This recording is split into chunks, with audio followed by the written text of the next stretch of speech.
Hello, dear viewers of the Heart Mission Project. We are very lucky because on our way of researching the topic of purpose, we get to meet cool and deeply interesting masters. And today, it so happened that my wife Lou, the co-author of this project, has met Reinhard at a seminar yesterday. This man is the legend from the world of yoga. The yogi who has been exploring consciousness all of his life through exploring yoga. He has an amazing path.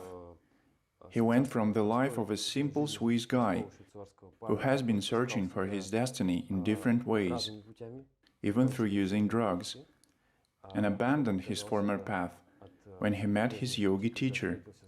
I would like to talk with him about what yoga is, in the big sense of the word, and about its purpose. Yeah, basically I believe many yogis were simple men before they become yogis. Like the biggest yogi of all time, he is a Mahasiddha, Goraksha, who was the creator of Hatha Yoga. He was a man who just looked after the cows before he started to learn yoga from a shaman named Matsyendra.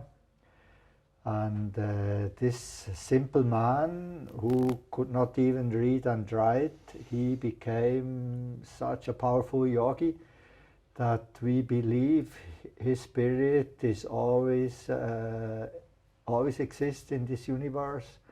And even today he can appear in a physical body. He has all the power of yoga, of course, all the siddhis and everything. He is like the guru of the gurus, Goraksha. And my Guru Dhirendra Brahmachari, he also, when he talked about his past, he said he was a boy. Yeah, ordinary boy. He was a wild boy. He liked to play wild games. They used to steal horses from farmers and went for horse riding and so on. And yeah, then when he was a young man, he suddenly had this desire to become a yogi, and he started to search.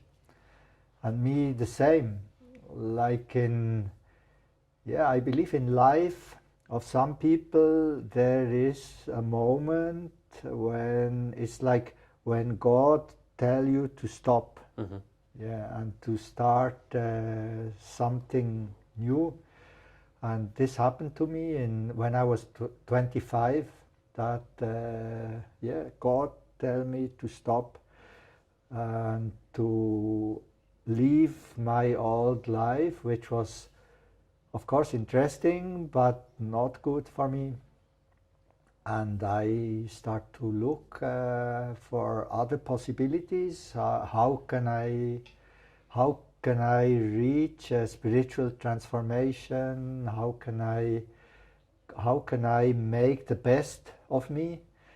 And in this time, it was in 1979, I met so many people from different traditions, of course, and from different philosophy systems, Zen meditation and anthroposophy. You know anthroposophy? Yeah. People, Christian people who follow like some Christian sect, Buddhist people who follow different traditions from Japan or from China. And in this time I was very confused. What is my way? Where should I go? Nothing really attracted me. I must say, many things in many traditions they tell you must wear some dress and you must change your style somehow to fit into this group of people. And I didn't. I wanted to find my own style. And then in this time, one man, he gave me an old book from India, the Hatha Yoga Pradipika. And I started to read, and then it really started to fascinate me, this text, and I thought, I didn't know, is this true? Can you really do so crazy things when you do yoga? Is it possible that your life becomes even more psychedelic than when you take LSD and when you smoke ganja all the time? Yeah, and then I also start to hear about Tantrism in this time, and the same man who gave me this book, he said in a discussion that the real yogis, that they also can do love making in this real yoga, and that they are really powerful lovers and so on. And of course it interested me very much, and I wanted to know more. And it is the right moment to ask a general question then. What does yoga mean for you? Not from the point of view of physical exercises, but from the point of view of the essence of this term. Yeah, you see, we can just continue from where I stopped before. When I start to learn yoga, or when I wanted to know more about yoga, and some people around me in Switzerland who already practice yoga, they showed me some exercises, and they also showed me books. I started to do some practice, but it was like a sport. Yeah, for me, I do some asanas and some simple things, simple asanas, but I did not feel very much. And many of the gurus of this time who were very famous, like Shivananda and or also Iyengar, Patabi Choice, they already exist. There was one very famous, his name was Yogendra from Bombay. He had like a yoga institute in Bombay. And people tell me these very good, great gurus, you should follow them. But when I listened to them, or when I saw how they look, it did not attract me. Like Shivananda, very fat man. Then I thought, I don't want to become like him. And then in this time, I found 2 books of Dhirendra Brahmachari in a bookshop in Switzerland. They were in German. There was a German translation. And I just looked at the books in the shop, and I saw, of course, I saw the book about asanas, and I saw it's too difficult for me, many asanas. This looks really crazy, some crazy poses. But in the other book about Sukshma Vyayam, I see, these are really exercises I can do, and I start to read why you should do them. And I like this precise way how he do this and this, and then you can work on your mind, you can work on your body, or you can change things in your body or in your mind. And then I buy these books. I take them home, and I started to practice with these books.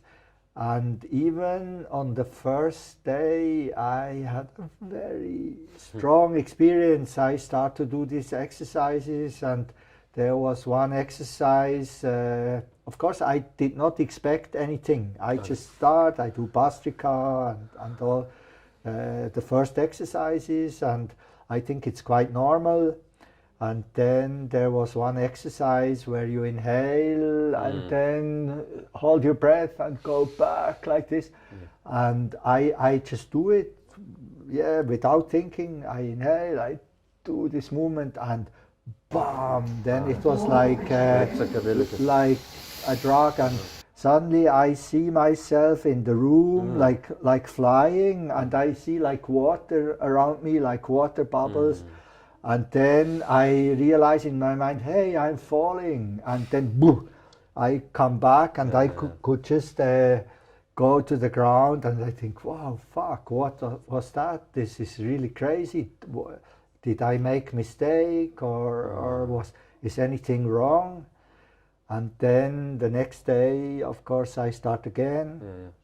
I do this exercise again more carefully and I see, oh, the effect is still there, but you must control it, of course. And like this, I start, it was very fascinating. And this practice, the other practice before, it was like nothing. You do some exercise, of course, and you think, okay, I have like a workout. You go to the gym, you do some exercise. But this practice, it started to change my way of feeling. I start to feel some strange things in my body, like some energies, not very strong, but it was there. And I thought, wow, this is really strange practice. I want to learn it. And then I start. So it was really the beginning of your yogi way? It's just a start? Yeah. So you start from the Achagari? No, I start, my way start when in 1978. In 1978 I was in Jamaica. I wanted to go for smoking and reggae and love and peace, of course. And it was not, it was quite heavy experience, not really good experience for me. And then in South America, I met a man who started to talk to me about spiritual transformation, and he started to tell me that I should not do some things which I do, that I should change myself, and I believe him. It's strange. Before I never believe anybody that if somebody would tell me, oh, it is not good, then I would tell him, okay, fuck you, I know myself what I want to do. But this man, he was very charismatic, and it felt to me that he knows me somehow, like he know about my problems in the mind and about how I live. We never met before. And then I start to change. This man, he told me, you should start with fasting. So I was going to Guatemala, and in Guatemala I was trying to do fasting with only water. Oh. Yeah, this man, he said that he can do, that he was doing very long fasting, up to 40 days. And me, I thought, okay, I also want to do 40 days. And then I lived in, it was like a resort on a very beautiful lake, Lago Atitlan, in Guatemala. The resort was called El Gringo Perdido, which fit to me quite perfectly because I was a gringo and I was very perdido, like a lost traveler, lost soul. And I start to do only with water, and there was a kitchen in this resort, and every morning they cook pancakes and bread, and the smell of this was so strong. After 3-4 days, every morning when I smell these pancakes, I almost die. And after 1 week, I could not continue anymore. I start to eat again. But it was a good experience. When I start to eat again, I eat more carefully and not just anything. I start to choose more better food and different food. I also did not eat meat anymore. I start to become vegetarian. I stopped smoking in Guatemala. No more cigarettes, no more ganja. Alcohol, I never drink much, but sometimes, and I did not touch any more alcohol. It was 25? Yeah, I was 25. Yeah. So I asked before, what is the yoga for you now? The yoga, you see this, I'm on this path now for 42 years. Yeah. And yeah, I think it's a very, very good path, of course, but very, very difficult. I experience really many like agony. You understand, when I start to follow my guru, and I believe that everything will happen very quickly, that I will reach like at the high levels of yoga in very short time. Mm-hmm. Suddenly I realized that I wanted to go up. Oh, yeah. My guru, he wanted me to go down. Yeah, my guru, he sent me down to hell. Yeah, he even tell me, if you want to go up, you must go down. The more Like deep you go, the more high after you will get up. And like this he start, and he when we start to have contact, first for 10 years I practiced by myself in Switzerland with his books. I practice, and I don't have a profession. Like me, I was quite a wild young man. When I was young, I dropped out. They kicked me out from school because of drugs and because of revolution things. And then later I never want to learn something. I never want to become something. I thought this society not good. I don't want to be part of a society which is so corrupt and rotten and only about money. You didn't have money that time? No, I am not a rich boy. My family, working class family. My parents not rich people. My father, he worked in a newspaper. My mother, she was a housewife. I have one brother, one sister. And then when I start to do yoga, in the first 3 years, I saw if I want to learn yoga, I need much time. And if you don't have money, you have no time. Of course. Yeah, time is money, as they say. Then I try to look for a way how I can live. And then exactly in this time, it was like a miracle. Like some years before, maybe 5 years before, I wrote to the Swiss government if they would give me some money so that I can become an artist, that I can go to art school, like stipendium. You understand? Yeah. They didn't reply. And then exactly when I have the books from Dhirendra Brahmachari, and when I saw that I need time. It's your guru? Yeah. Then I receive a letter from the government after 5 years. And they write me that the director of this institution for stipendium, he want to talk to me. And I go, and he asks me why I want to become an artist. I tell him I want to find out about myself.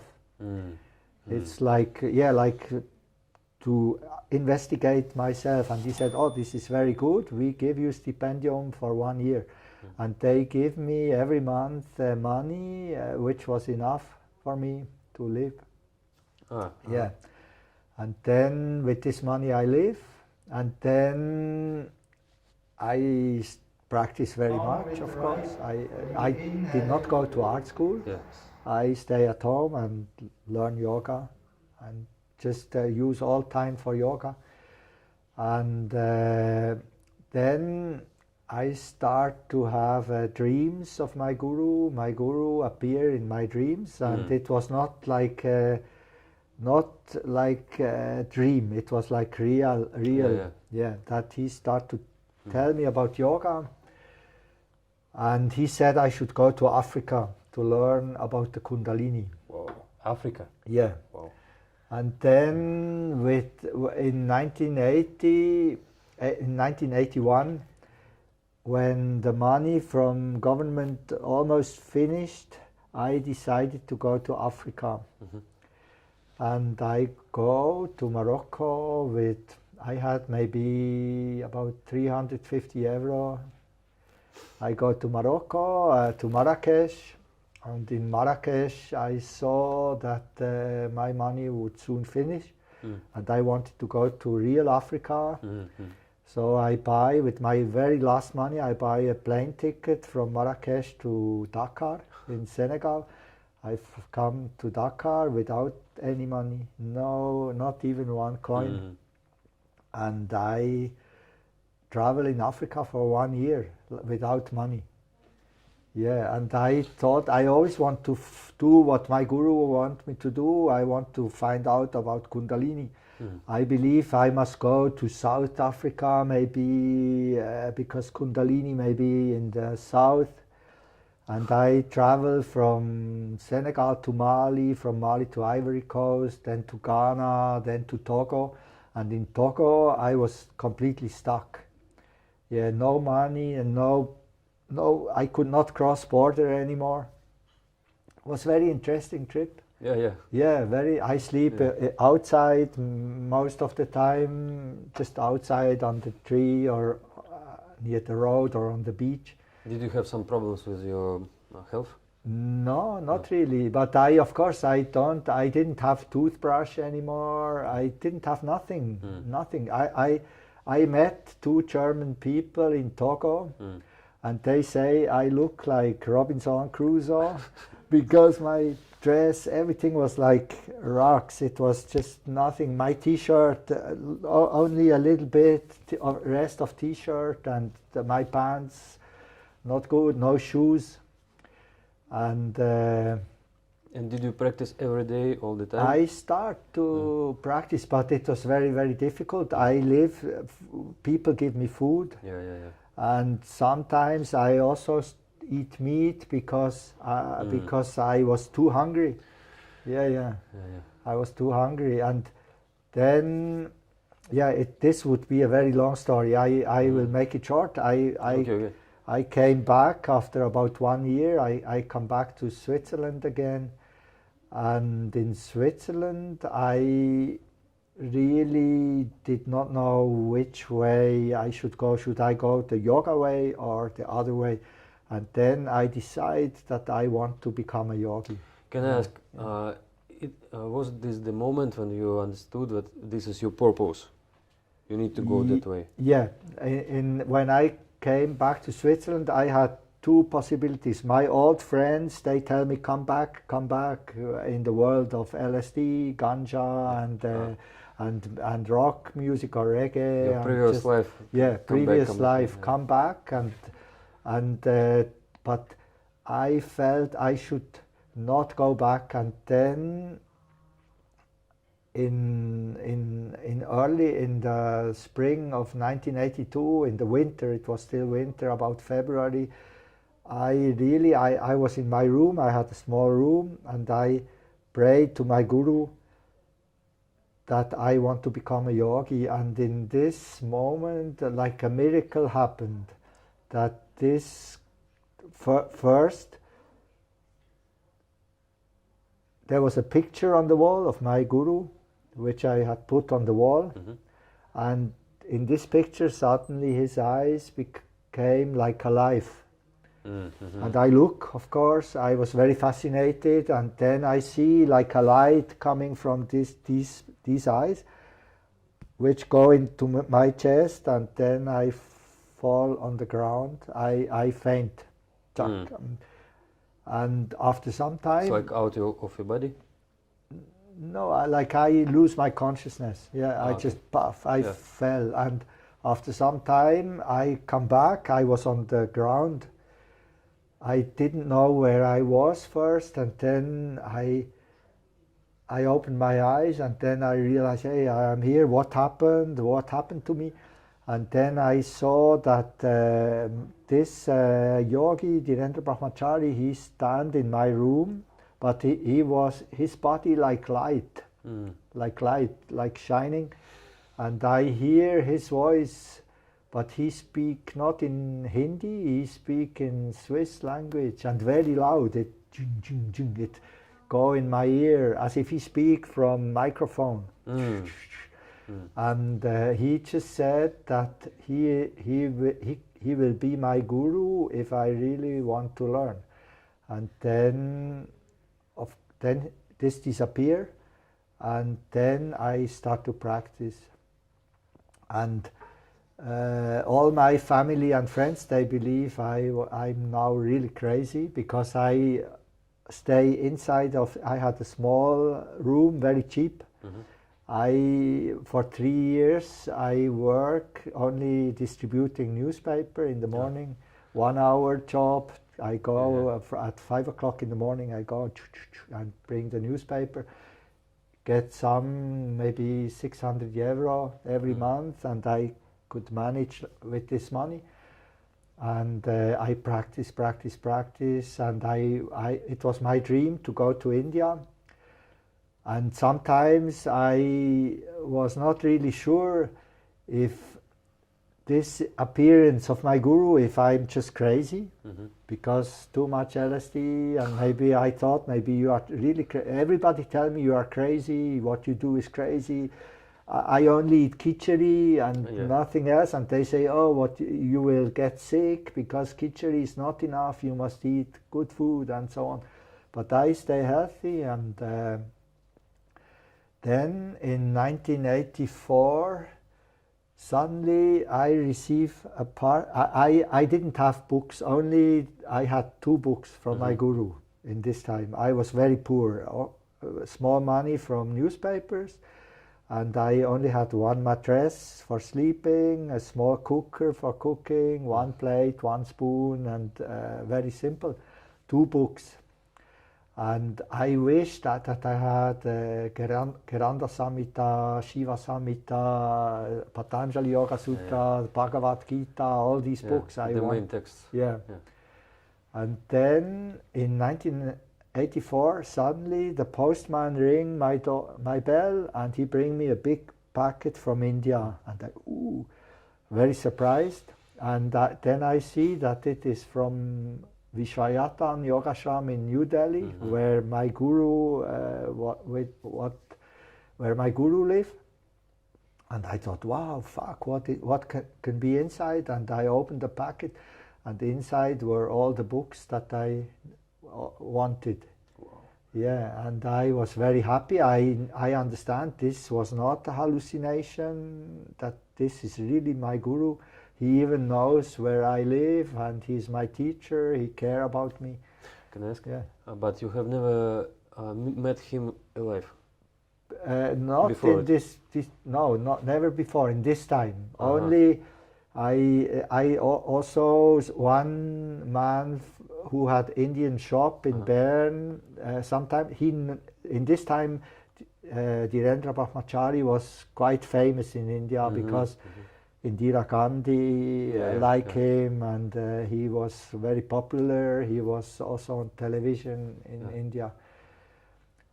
And then one Indian man who had Indian shop, he gave me an interview in, it was called Indian Express, Indian newspaper in English. It was interview with Dhirendra Brahmachari, and in this interview, I didn't know. They say first in an article that in 1987, after Indira Gandhi's death in 1986, my guru, he closed all the ashrams, his ashrams. And he said in Indian press that he will not teach anymore. Because he said in his life he was teaching to thousands and thousands of people, but he never had a yogi as a student. He never found a student who want to become a real yogi. So he don't want to teach anymore. And then when I read it, I was, of course, very shocked, and I thought, no, I want to become a yogi. Ah, I want okay, to okay. come. Yeah, I want to come. Please, don't. Yeah, I want to be your student. You cannot just stop now. And then in 1988, I had money, enough money, to go to India. And I go to India, and it was the first time when I meet him. Ah, Yeah. I arrived in the night. In this interview, I saw where Dhirendra Brahmachari lived, his private house. It's not in the ashram, it was in a Friends colony in New Delhi, A50 Friends colony. He had a house. I saw a photo of the house. And so when I arrived in the night with Swissair, I tell the taxi driver I want to go to Friends colony, and I arrive, I ring the bell. And then first nobody opened, it was night, but after some time an old man coming, and he looked through the door, and he see me, and he said, "Oh, we were waiting for you." And then they give me a room for me, and I could always stay in my guru's house. so you lived in his house? Yeah, yeah. Yeah. And you practiced together? Yeah, I never practice, I never learn in the ashram. I always practice alone. Like sometimes my guru want to see me and talk to me, and then when we talk, he just tell me what I should do, and then I practice by myself in my room. Your stories look like classical yogis, Upanishads stories. Yeah, yeah. For me, very traditional. Like, Yeah. like also, I start to understand that if you search for a guru, you will never find. But if you get ready, by getting ready, the guru, he will find you. Yeah, Or the guru already know you, but he don't come when you are not ready. So you must get ready, and then the guru will come. I read something about you, and I tried to practice your tradition, your practice. So I read that once you lose your way. So it's when you practice. Yeah, yeah. Can you speak about it? Yeah. Of course, my guru was very hard teacher, very hard, and he teach me in a way. Almost not, of course, not exactly the same, but there is some Tibetan stories about Milarepa and Marpa, and this Naropa and Tilopa.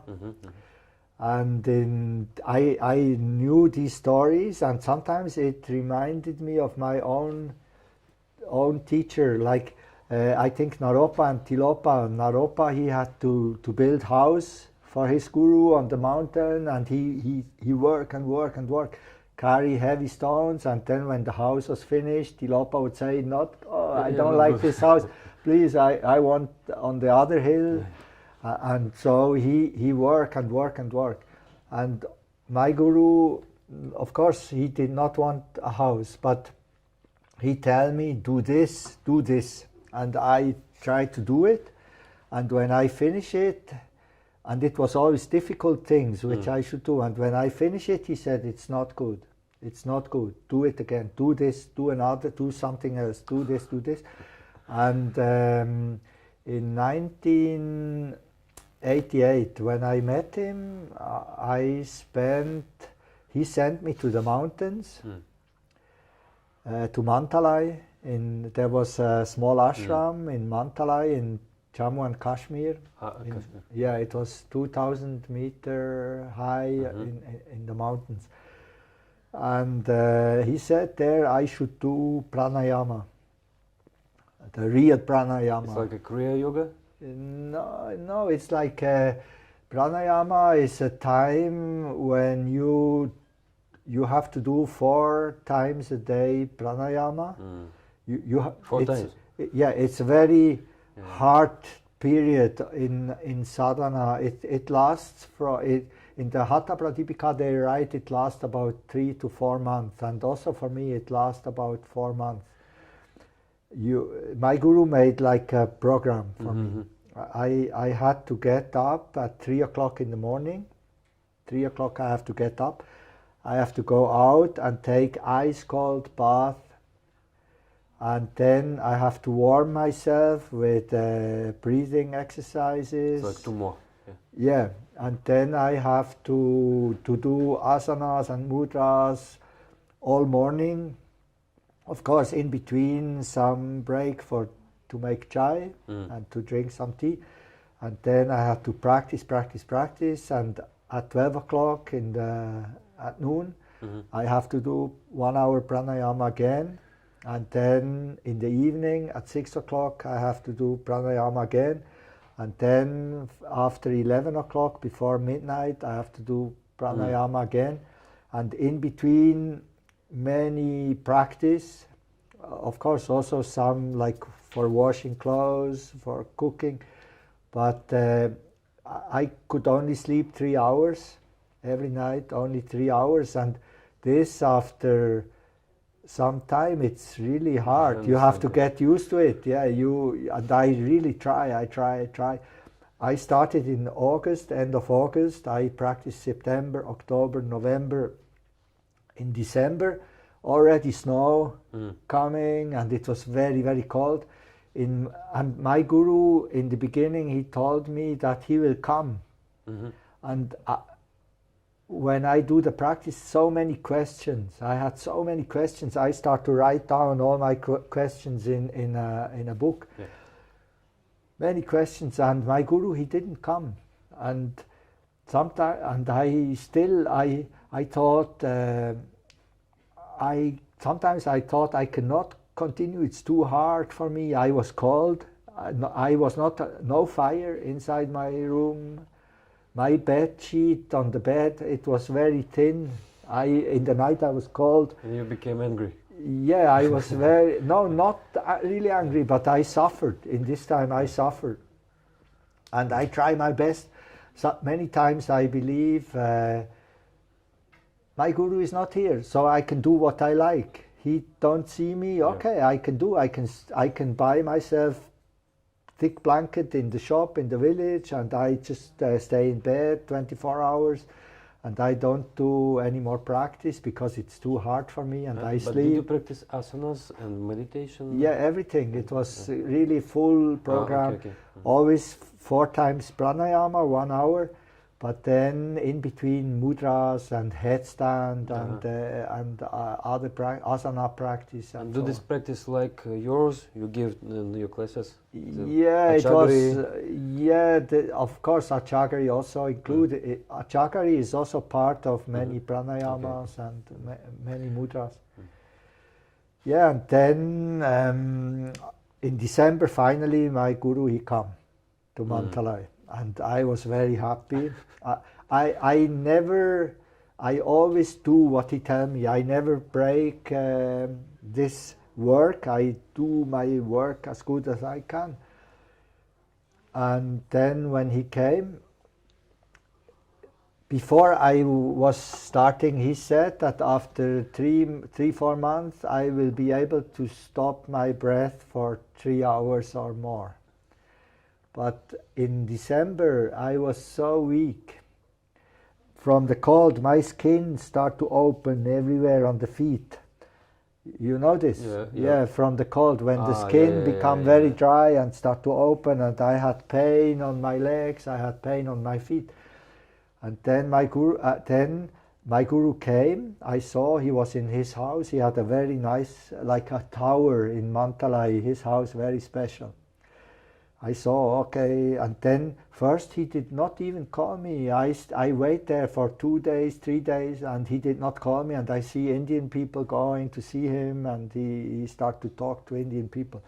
And then suddenly he called me, and I go to his room, and then he asked me, he looked at me quite, not angry, but really serious. He looked at me and he asked, can you now hold your breath for 3 hours? And I said, no. Sorry, no, I was very weak. I can hold it for maybe maximum 30 seconds, but not even 1 minute. I was getting too weak. It was really hard experience. And I thought he would say something good, that I tried, that I really tried. Then he just said, okay, maybe you are not ready yet for this higher yoga. Go back to Switzerland and continue. Yeah. And this made me very angry. Very angry. I go to my room, I take his books, I go to his room, and in front of him I destroy his books and I throw them on the ground and I tell them bye, I go.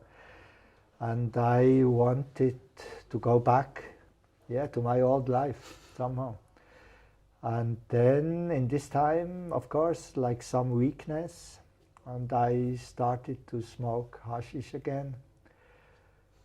And the last thing my guru said in Mantalai, when I was angry, before I leave the room, he said, don't ever start with hashish again, because if you start, you will get in trouble, and maybe I cannot help you anymore. And then I get in trouble, and then I get... Yeah, I read a little about this. You was on the prison. Yeah, I was. I did not want to work anymore, and I thought, what can I do? I have no profession. I like to smoke, and when I start smoking again, in the beginning, it was so nice. Yeah, one friend, he gave me some piece of black Afghan hashish. The next day, I met some man which I had not seen for many, many years. I meet by accident in the town, and he asked me if I still smoke, and I said, yeah, I just started again yesterday. And then he said, oh, if you need some good hash, you come to my house, I sell. And he was like a big dealer. He had become a big dealer. He had many kilos of Nepali and Afghan hashish, which he got from some connection from Amsterdam. And he told me, if you like, you can take from me 1 kilo, 2 kilo, and you start to sell, and you can pay me later, and I start.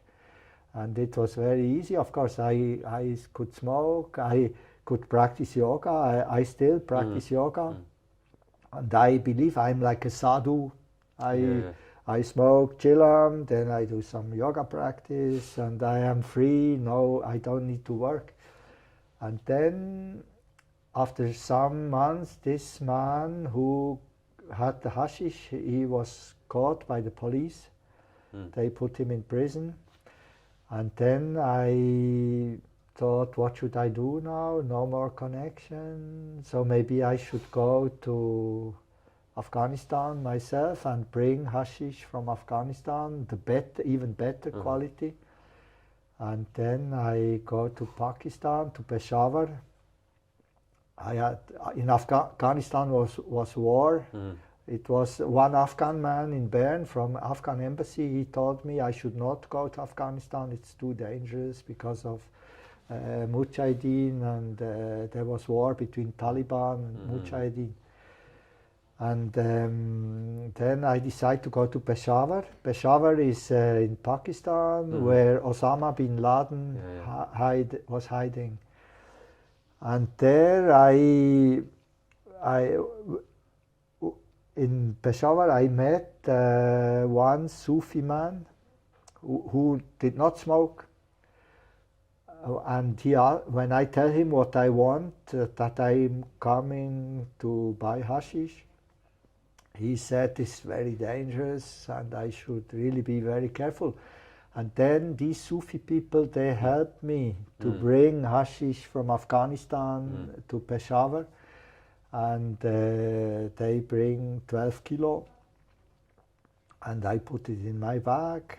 And I want to go back to, I went back to Islamabad. And in Islamabad, at the airport, the police catch me. And they say that they will hang me and then I was in prison. Mm. Yeah, and then in prison I realized that my guru was like a prediction, Yeah. that now I'm really in shit, Uh-huh. that maybe it's the end of my life. And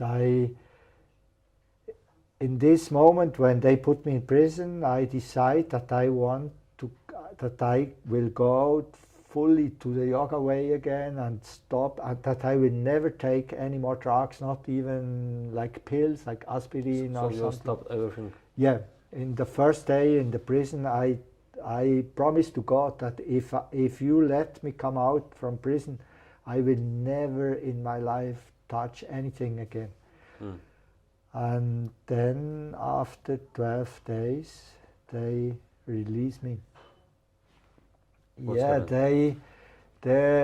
there was like, they said there will be tribunal in court Yeah. after some days, and after exactly 12 days, there was this tribunal, and I had to go there. I was in chain, and two policemen, they come with me, holding the chain.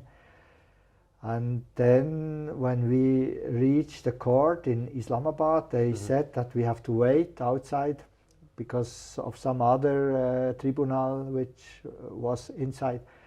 We should wait, and we sit down outside, and then when we wait, I was of course very afraid, because I know in Pakistan, if they give you death penalty, they will execute you on the same day. If the judge will say death penalty, they will execute me on this day.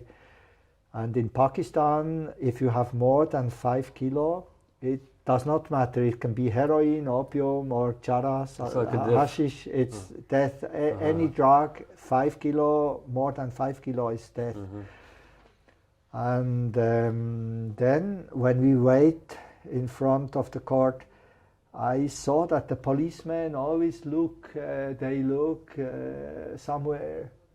And then I look, and I saw that maybe 50 meters from us there was a tree.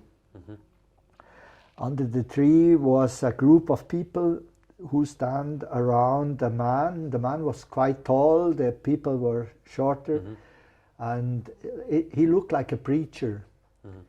And then when I looked, the people go away, and only this man stayed there. And then this man, he came walking in my direction very slowly. He walked. He always looked to the ground, and when he was coming closer, then I thought, hey, he don't look like a Pakistani. He looked like my guru. He had the same dress, this white dhoti, long black hair, and long black beard. And I think he looked like my guru. And then when he came more close, I see it's my guru. He looked very beautiful, like young, like when he was young. His skin like gold and really beautiful. And he passed us, the police. They look at him. I don't know what they see. Maybe they see something else. I see my guru. I even feel when he passed, his dress, his dhoti, he touched my hand. I feel the dhoti. He opened the door of the court. He go inside, close again. And then I start to cry, and I thought, my guru is here, everything will be okay. And then a policeman come out from the court, and he said, okay, now come in, it's your tribunal will start.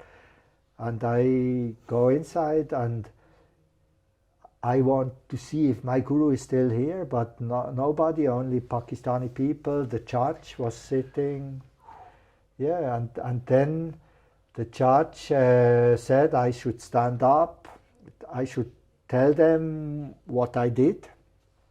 Then I stand up and I start to tell them. I want to tell them. And then after short time, the judge said, no, you can sit down because I know your story. He said, I know your story. You make it only more difficult if you talk. And then the judge, he started to talk, and he said that I'm a very good man. Yeah, he said I'm basically a very good man, and that I am like a Sufi, because in my bag they found a book. It's called Kashful Majub. It was a book. It's like sacral book of Sufi. It's a Sufi book, but I didn't know the book before. Yeah. I just saw the book in Rawalpindi in a bookshop. I saw it. It was in English. It was old. I saw it and I thought, oh, it looked nice, and it was very cheap. And I thought, oh, I buy it. It's maybe about Sufis, and I buy it, and I put. Of course, it was in my bag when they catch me with the hashish, and the judge said this book is very, very rare, and in Pakistan not many people know about it. And if a man has this book, and he said he know about Sufism, and if somebody has this book, he must be a very special person. And then he said that I did not mean to do anything bad, and that I am free and Chak. And then they bring me directly to the hotel, to one hotel, and they tell me to take shower, and then very early in the morning at 4 o'clock they drive me to the airport, and they give me everything back, even my money, all my belongings, and they had bought a ticket for British Airways, and I was flying to England. I need to say to our people. I just sort of read a book, like autobiography of a yogi. Well, I know the stories of great yogis, how they appear and disappear in spaces, create incredible worlds. But for the first time, I communicate with a person who tells this live.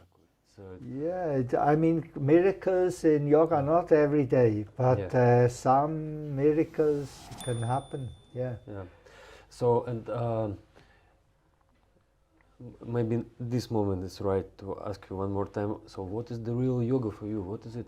Is it like science to exit of the life?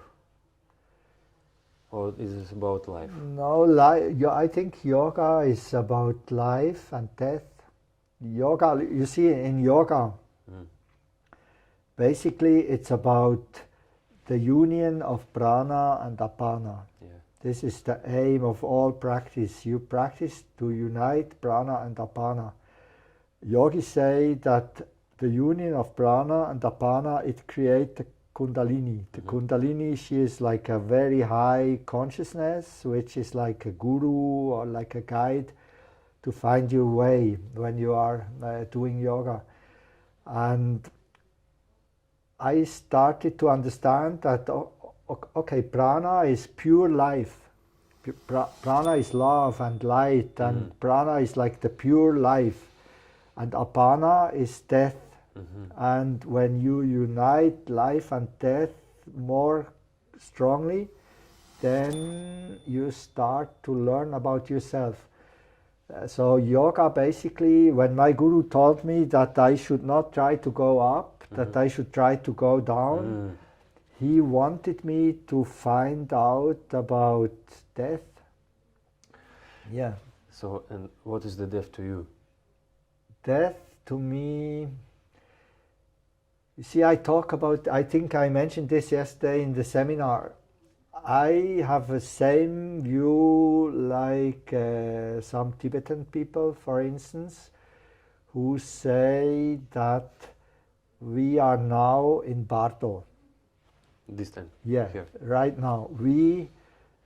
Before we died, and now we are here, but we are dead. And we like death and life, it's the same. Without, like we go from death to death to death to death. So basically now I am already dead, so I don't need to be afraid of death anymore. I exist we exist in eternity, and yogis, yoga will teach you that there is no life, there is no death. If you start to find out about mortality, about all these changes, then you suddenly realize that it's like a passage, eternal passage. Yeah, you don't need to be afraid. When you have a fear, you cannot change your life. Yeah. Especially now in this time when people start to fear about corona. Yeah, people should be aware that why be afraid? We just live and try to take care of your body. This body is not so material, how people think. That this physical body is also energy. And if we are dead, then everything is energy. Yeah, like the quantum physics of modern time, it gives us the proof that nothing is real. All this, the table, the carpet, my body, my pants, all this is just vibration. It's like energy, yeah. And we don't need to worry about virus, about death, about all these things. We should just take care of it. I think when we have a physical body, it's a gift that we can move. We don't really understand it. No human being in this world can explain me what a human body is. The doctors, they can tell me, okay, this is flesh, blood, bones, inside is the blood, and you have like some cells, you have DNA. What is DNA? You can always go more, you can ask question. What is this? What is this? At the end, no more answer. Yeah, this is, our body is like God. And even Christian people, they don't know anymore that it's written in the Bible, we are made in the image of God. This means we reflect God. How we look, how we are, and all this, what we are is God. Yeah, this is all, I don't know how, the more I started to go deep in yoga and to start to unite prana and apana, the more I also start to lose my fear of death, because death cannot exist without life, and life cannot exist without death, and both basically is the same. So you're not worried about the corona? No. Did you have a corona? No. I never had, and I will not want, I never do vaccination, I don't want, even if they kill me. I don't need it. I think people should, I have an immune system, we call it immune system. My body is able to fight all kind of attacks.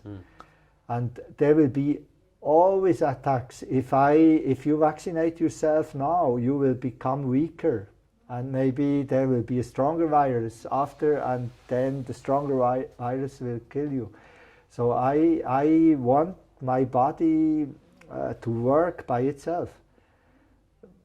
I think yogi body is not like, I'm not like Schwarzenegger or like Bruce Lee. I'm not a hard guy who want to fight. Even from Bruce Lee, I learned something when I hear it in one interview with Bruce Lee. He said, you should be like water, not like stone. You don't try to become hard, try to become soft. And I believe yogi become very, very soft. Inside, I am very like a child. I'm like a baby. Yeah, basically, I'm like a baby and very harmless. But the more harmless I become, some other people start to fear me. They think I'm a heavy guy. They look at me and they think I'm heavy.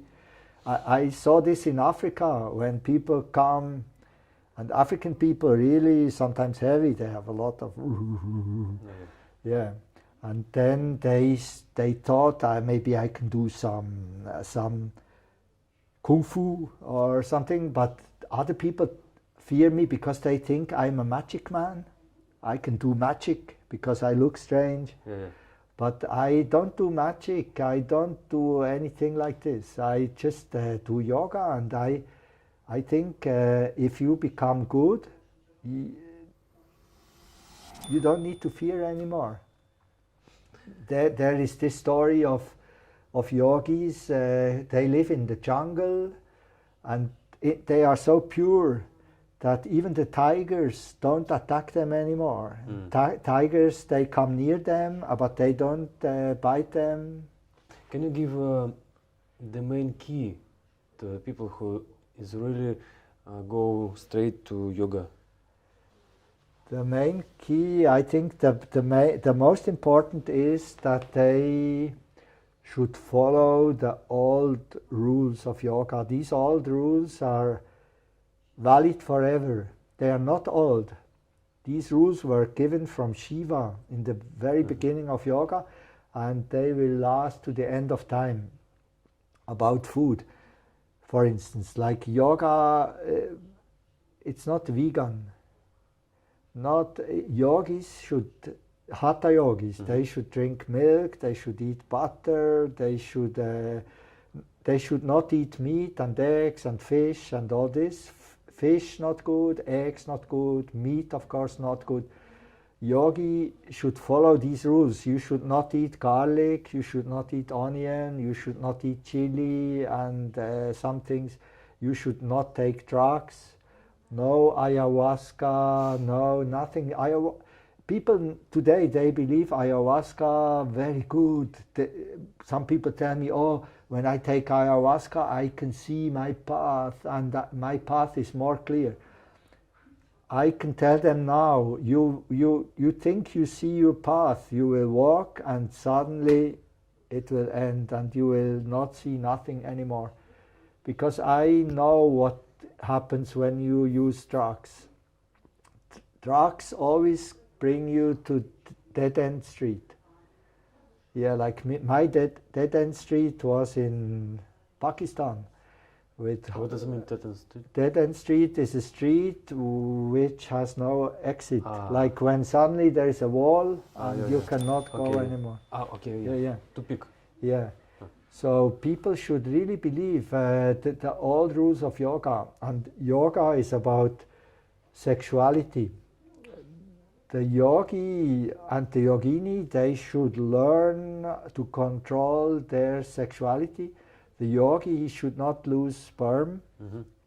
All this is written in the old textbooks, and this is also what I learned from my guru. Men should keep the sperm inside. They should not, of course, not masturbate. They should not, even when they have sex, they should not have orgasm. But basically in yoga, it's good to start even without a partner. Me, for many years, more than 25 years, I have no partner, no sex, only yoga.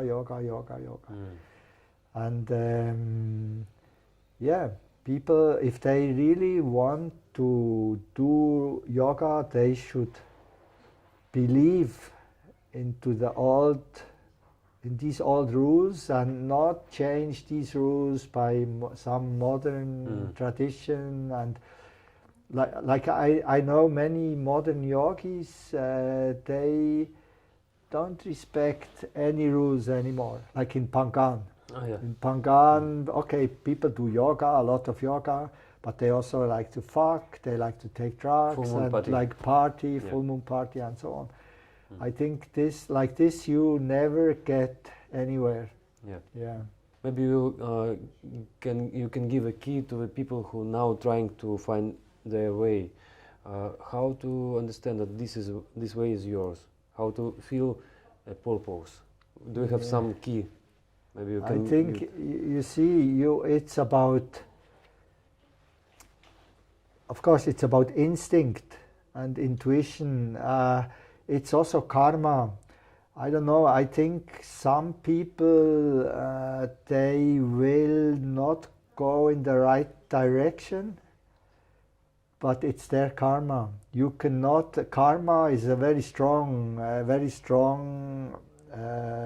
energy from your past, which will force you to follow certain ways.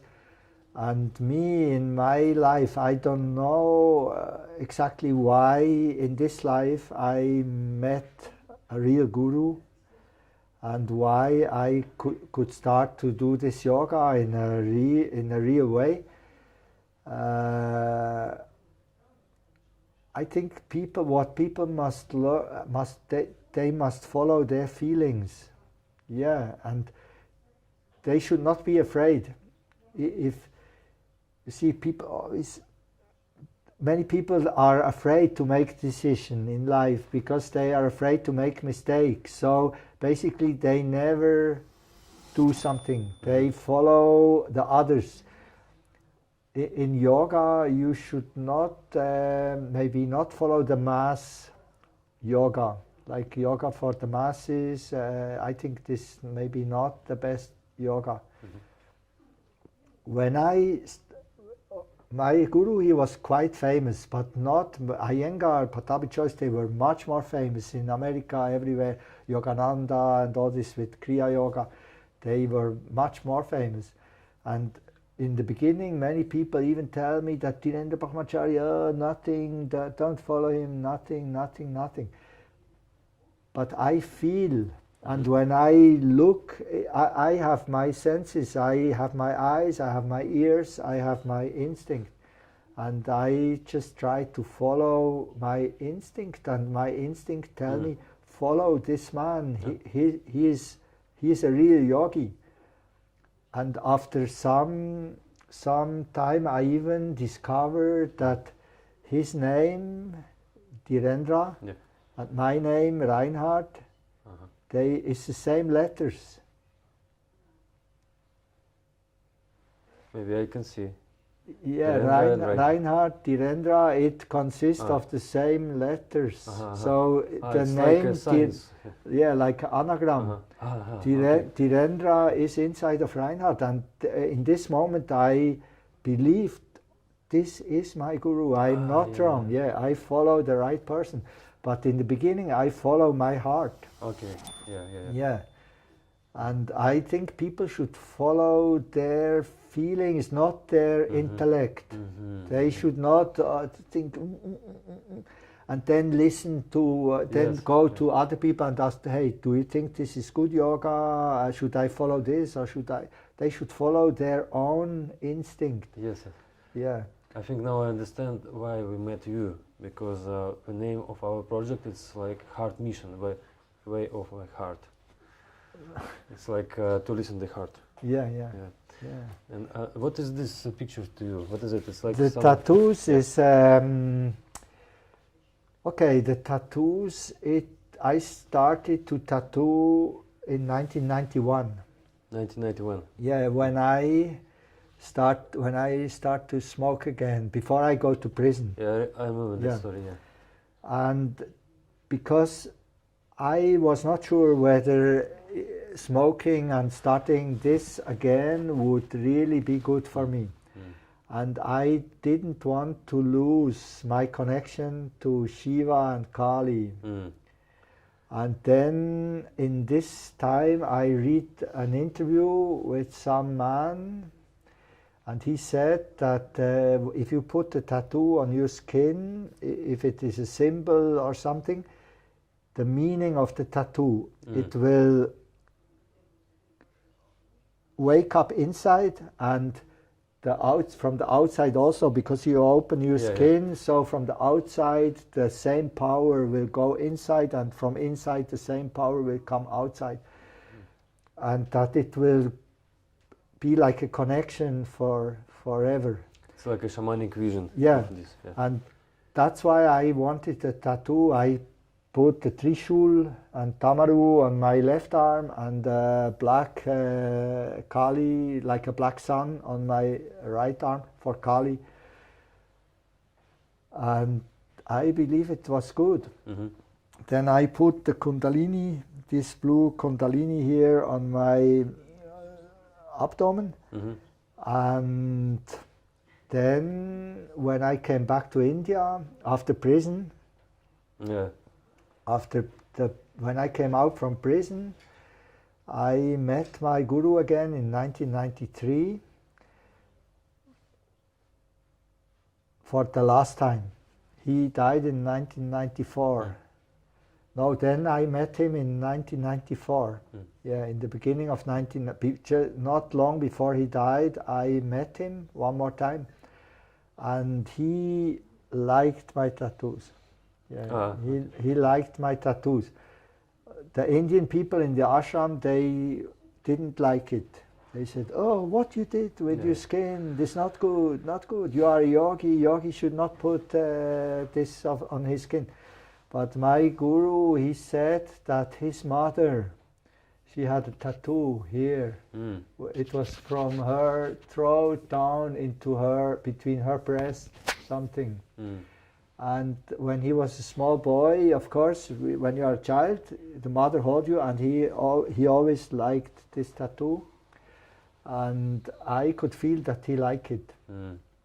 Then some Japanese people were coming to Mantalai in this time to make photo of my guru.